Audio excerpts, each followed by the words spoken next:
नमस्ते नमस्कार साथियों, आप सभी का बहुत बहुत स्वागत है आपके अपने प्लेटफॉर्म ज्ञानी बाबा में। आइए देखते हैं क्लास 10th का ना अर्थशास्त्र का बहुत ही महत्वपूर्ण प्रश्न है। ऑब्जेक्टिव और सब्जेक्टिव दोनों। आप इस वीडियो को छोड़कर नहीं जाइएगा, ना तो बहुत पछताना पड़ेगा। क्लास 10th में इस बार 2024 के बोर्ड एग्जाम में यही पूछा जाएगा। तो आइए देखते हैं प्रश्न संख्या जो एक है हमारा क्या है। निम्न को प्राथमिक क्षेत्र कहा जाता है। मतलब किसको जो है प्राथमिक क्षेत्र कहा जाता है? क्या सेवा क्षेत्र को प्राथमिक क्षेत्र कहा जाता है, या कृषि क्षेत्र को कहा जाता है, या औद्योगिक क्षेत्र को कहा जाता है, या इनमें से कोई नहीं ना? तो आपका जो सही आंसर हो जाएगा वो आंसर हो जाएगा कृषि क्षेत्र। कृषि क्षेत्र को प्राथमिक क्षेत्र के अंतर्गत रखा गया है। आइए बात करते हैं प्रश्न संख्या 2 का। 2 में क्या है कि इनमें से कौन से देश में मिश्रित अर्थव्यवस्था है ना? मिश्रित अर्थव्यवस्था क्या अमेरिका में है, या चीन में है, या भारत में है, या इनमें से कोई नहीं ना? तो आपके सामने जो ऑप्शन है उसी इसका आंसर हो जाएगा। जो अति मिश्रित अर्थव्यवस्था जो है वो भारत में है ना। आइए देखते हैं अगला प्रश्न संख्या 3। प्रश्न संख्या 3 जो है, प्रश्न संख्या 3 क्या है? भारत में योजना आयोग का गठन कब किया गया ना? भारत में योजना आयोग का गठन कब किया गया? क्या ऑप्शन ए में दिया गया हुआ है क्या 15 मार्च 1950 को, 15 सितंबर 1950 को, 15 अक्टूबर 1951 को, और 15 नवंबर 1951 को ना? तो आपका जो सही आंसर हो जाएगा वो ऑप्शन ए हो जाएगा ना। 15 मार्च 1950 को भारत में योजना आयोग का गठन किया गया था। आइए प्रश्न संख्या देखते हैं 4 नंबर। 4 में क्या है कि जिस देश का राष्ट्रीय आय अधिक होता है वह देश कहलाता है ना। जिस देश का राष्ट्रीय आय अधिक होता है वह देश क्या कहलाता है? क्या अविकसित कहलाता है, या विकसित कहलाता है ना, या अर्ध विकसित कहलाता है, या इनमें से कोई नहीं? तो आपका जो आंसर हो जाएगा वो क्या हो जाएगा? ऑप्शन सी, विकसित कहलाता है ना। जिस देश का राष्ट्रीय आय अधिक होता है वो देश विकसित देश कहलाता है। आइए देखते हैं प्रश्न संख्या 5। इनमें से किसे पिछड़ा राज्य कहा जाता है ना? इनमें से जो है किसे पिछड़ा राज्य कहा जाता है? पिछड़ा राज्य कहा जाता है। ऑप्शन ए में है पंजाब, बी में है केरल, सी में है बिहार, और डी में है दिल्ली। तो आप सभी जानते हैं कि कौन सा आंसर हो जाएगा? इसका आंसर हो जाएगा सी ना।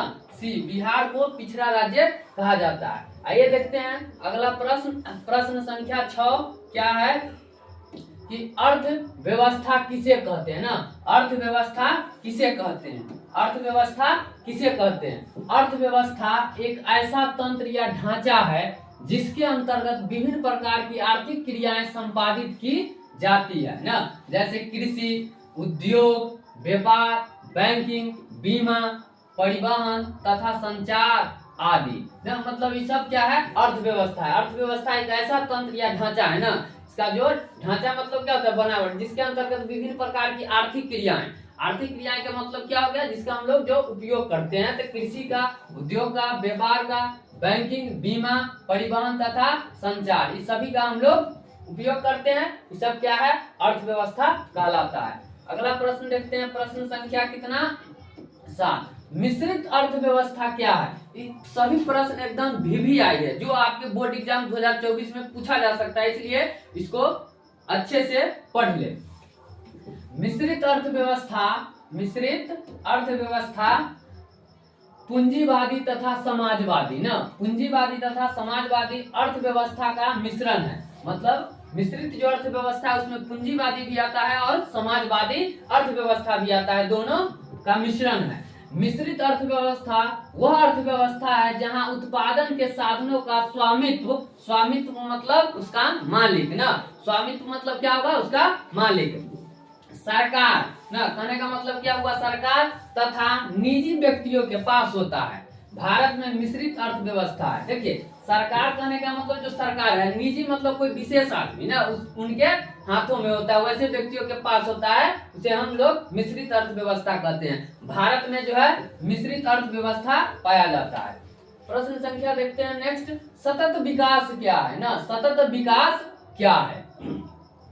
तो सतत विकास का शाब्दिक अर्थ है ऐसा विकास जो जारी रह सके, टिकाऊ बना रह सके ना, जो मतलब जारी रह सके लगातार ना, ऐसा नहीं कि कुछ समय के लिए रहे और कुछ समय के लिए नहीं, जो जारी रहे और टिकाऊ भी बना रहे ना।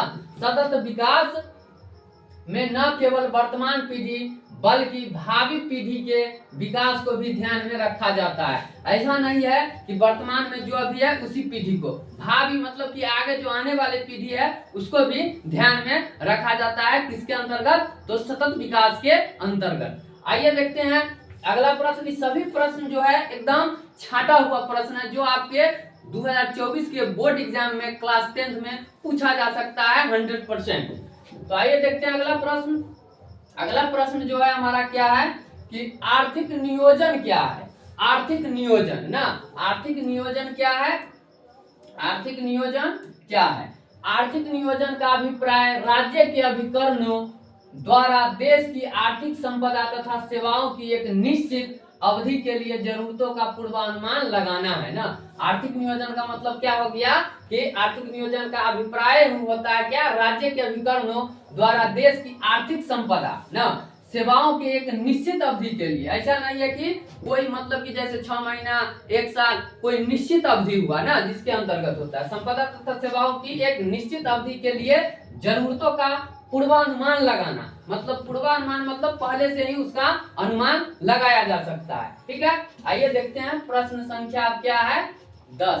प्रश्न संख्या 10 जो है वो क्या है कि आर्थिक संरचना पर प्रकाश डाले। आर्थिक क्या संरचना पर प्रकाश डाले, आर्थिक संरचना पर प्रकाश डाले, सॉरी आधारिक संरचना, आर्थिक नहीं आधारिक संरचना पर प्रकाश डाले। आधारिक संरचना का मतलब उन सुविधाओं तथा सेवाओं से है जो देश की आर्थिक विकास के लिए सहायक होते हैं ना।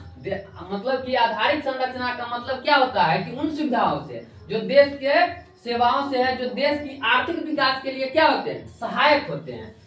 वह सभी तत्व ना, वह सभी तत्व जैसे बिजली, परिवहन, बिजली तो जानते ही हैं, परिवहन, संचार ना, परिवहन जैसे कि हो गया गाड़ी घोड़ा, संचार मतलब कि मोबाइल टीवी ये सब हो गया ना, बैंकिंग, स्कूल, कॉलेज, अस्पताल आदि देश की आर्थिक विकास के आधार हैं। उन्हें देश का आधारिक संरचना या आधारभूत ढांचा कहा जाता है, या इसे आप लोग आधारिक संरचना भी कह सकते हैं, या आधारिक संरचना या आधारभूत ढांचा भी कहा जाता है। तो आज का क्लास हमारा यही समाप्त होता है। आप ऐसे ही वीडियो के लिए हमारे साथ जुड़े रहें, वीडियो को ज्यादा से ज्यादा शेयर करें, लाइक करें और चैनल को सब्सक्राइब करना ना भूलें। आप सभी